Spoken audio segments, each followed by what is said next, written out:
start. We're just going to rub our hands together.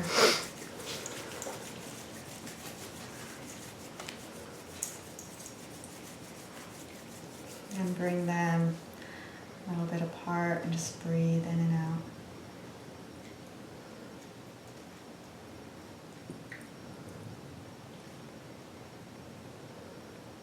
Just bring our hands at our heart and we're going to tune in. You're going to repeat after me. Guru Brahma. This isn't going to work. Guru Brahma. Guru Vishnu. Guru Vishnu. Guru Deva Maheshwara. Guru Deva Maheshwara. Param Brahma. Abralambra. Tasmai Shri Guruve Namaha. That one is hard. Dhamma Shri Hunume. Tasmai Shri Guruve Namaha. Dhamma Shri Gurume Amaha. Okay, we'll just do it one more time. That's not bad. Guru Brahma. Guru Ma'anha. Guru Vishnu. Guru Vishnu. Guru Deva Maheshwara. Guru Deva Maheshwara. Param Brahma. Maramhamran. Tasmai Shri Guruve Namaha. Namah Shri Gurudev Anaham. Tasmai Shri Guruve Namaha. Namah Shri Gurudev Anaham. Good. And then we're just going to bring out our legs and shake them out. It's been a long day walking and being on public transportation and working and being in cafes. And we're so lucky it's sunny in California. A lot of people have snow. So we have faith as the topic today and strategies for love. And I've been wanting to do this workshop for a long time. So part of the inspiration was my friend Gabriel. And he studied with Patch Adams, who is a doctor and he is a clown. And they made a movie based on his work. And Robin Williams had the starring role. And so my friend studied with him and he taught me some of the exercises. So I thought, oh, wouldn't it be great if we did a workshop together?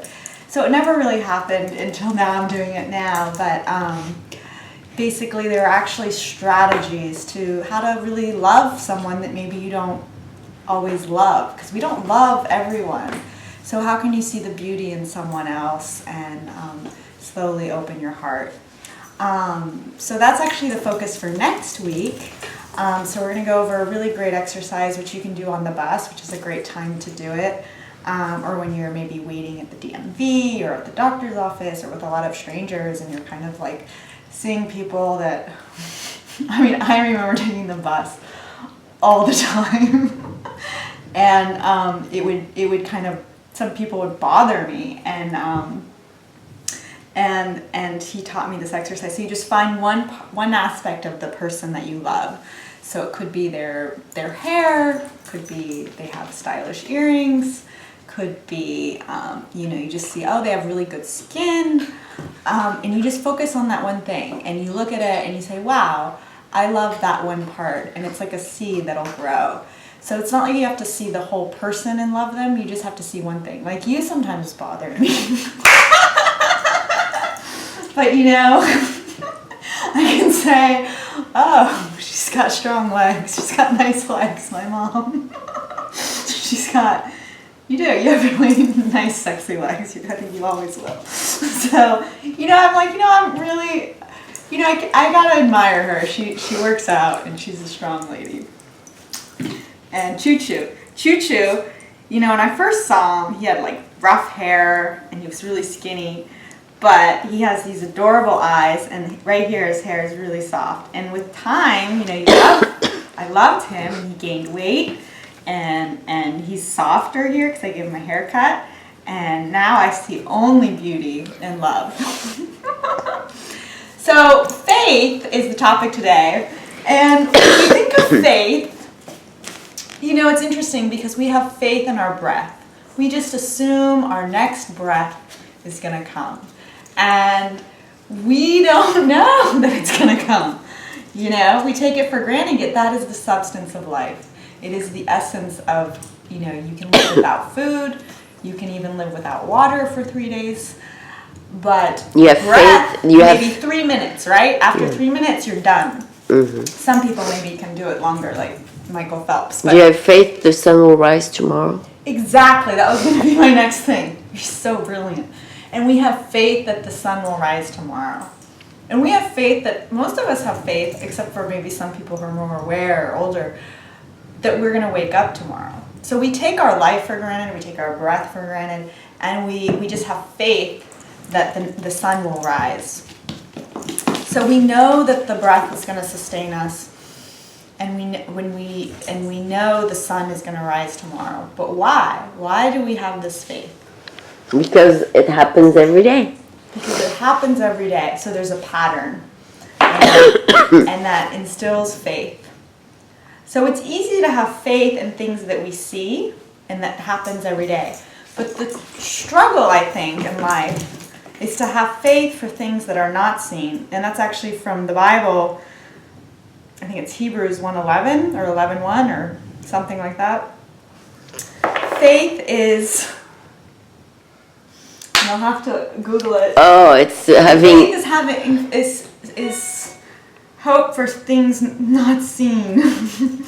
So let me Google it. This is a rehearsal class.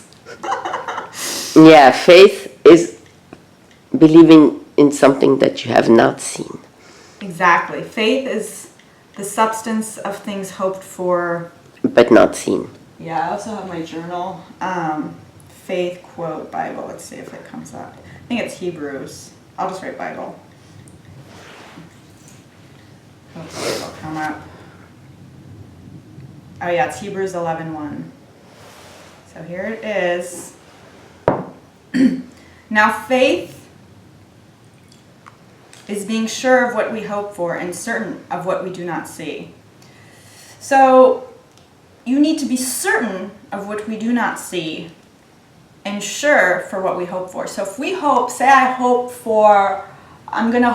to see Jonathan and my family in France in the springtime. And I'm pretty sure it's going to happen because I hope for it. And you have faith. I have faith that I'm going to get that ticket and I'm going to be there and I can see everybody.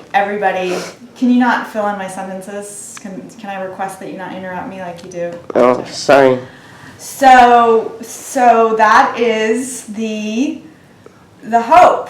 And I have faith in that. And I do not see it yet, but I feel that it's going to happen. And what that does, it's interesting. It's like a ball of a seed. When we have faith, the more we really just are certain it's going to happen, it can happen. So I remember the first time I choreographed, and you saw this piece, Equilibrium. I had never done anything like that before, put on a whole show. And I remember being at the Field, which is this 11-week rehearsal process for works in progress, and I told them my experience, and they all kind of laughed at me, like had no faith in me, like, oh, you're gonna put on a production in 2 months' time, and how are you gonna do that? You know how much work that takes, and this and that. And I was like, I knew I was gonna do it, and it was gonna happen, and I was scared, and I had fear, but I had faith. And I was determined to do it, and nothing was going to stop me. And you saw the show, and what did you think of the show? Now you can talk. It was excellent. It was excellent. So I showed all those people, and all those people can go pooey. They can, it doesn't matter what other people think. So it doesn't matter what the whole world thinks. You have to be determined. It's like Martha Graham. Nobody thought she was going to do her own thing. She was going to start her own way of doing modern dance, and she's known as the pioneer in modern dance. Madonna, who studied with Martha Graham, was kind of like that too. And it's like, it doesn't matter how old you are. Martha Graham was very old. She still wanted to dance on stage, and she did it. So it's like, when you're determined, when you have that will, when you have that faith, you are like unstoppable. So the trick is, how do we nurture faith? And, it's not easy always. You'd think it's easy for spiritual masters to have it, but I read the work, and everyone should read the work of Mother Teresa, her journals, her writings, and she struggled a lot with faith. So we're going to go back to the Bible now, and we're going to talk a little bit about the forefather of the Jewish people, Abraham. So he was known Abraham the Faithful, and he was, God's kind of special, he kind of sometimes had his favorites, and he really loved Abraham, and, he said, you're going to lead my great people, and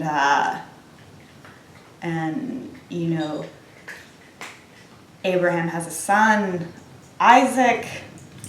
And the story of Abraham with his wife. He said, you're going to have a child. And they were quite older, right? I think Sarah was his wife. And, there was like laughter when Sarah heard that she was going to have a baby. She had like passed menopause, I think. And, really past the possibility of having a child. And Isaac, I believe his name means like laughter, or like, haha.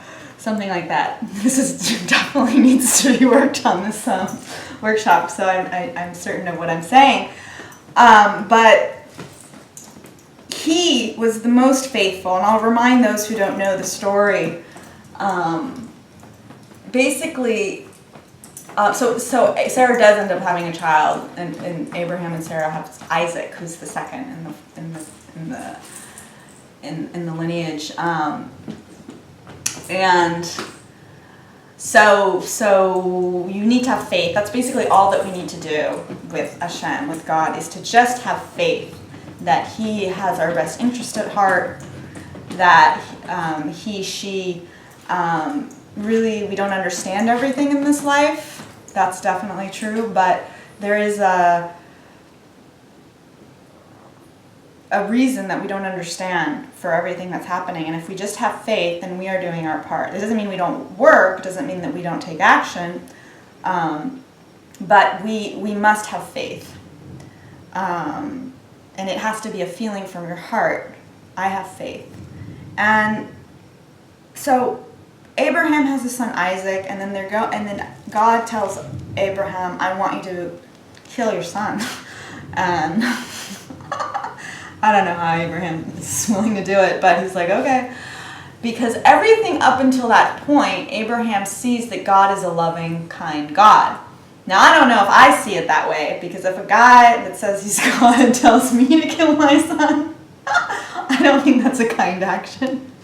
But Abraham, regardless of what we think of God's decision to ask him to do that and his little trickery thing, I don't know, some of the stuff he does is pretty fucked up.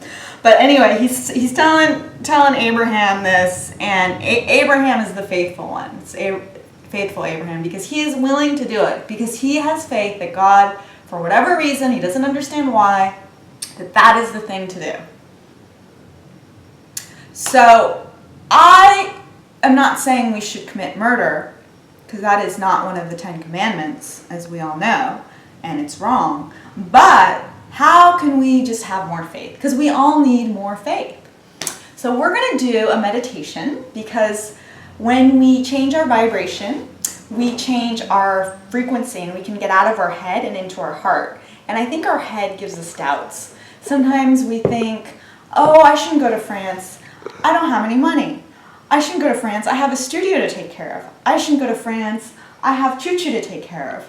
I shouldn't go to France. Yada, yada, yada, yada, yada. But my heart really wants to go. So you follow that. Now, when you chant, you get out of the head, which is duality, and you get into the heart, which is the path of intuition, the city of light, and divinity. So we're going to do the faith mudra. So mudra is more than a hand posture, but we'll define it simply as a hand posture, because sometimes you can have a mudra be a body posture or moving stuff. So we're going to do it like, you just interlace the fingers. It's going to look like this, and it's in front of your heart center, which is right here. It's not your physical heart, but in the midline. And from here, we're going to close our eyes and focus at the third eye, which is this place of intuition, or you can keep your eyes 9/10 closed, and you can also focus at the tip of your tongue, the tip of your nose. So we're going to do this, and then we're going to also work with sound, because sound is the mother of light. Now, we're going to do a mantra which I really like, which is Hari Om, and then it goes into I am. And all of us know from the Bible what I am is, right, Mom? Yeah. What is I am? It means you are. That's right. What else does it mean? Do you remember when Moses was at the burning bush?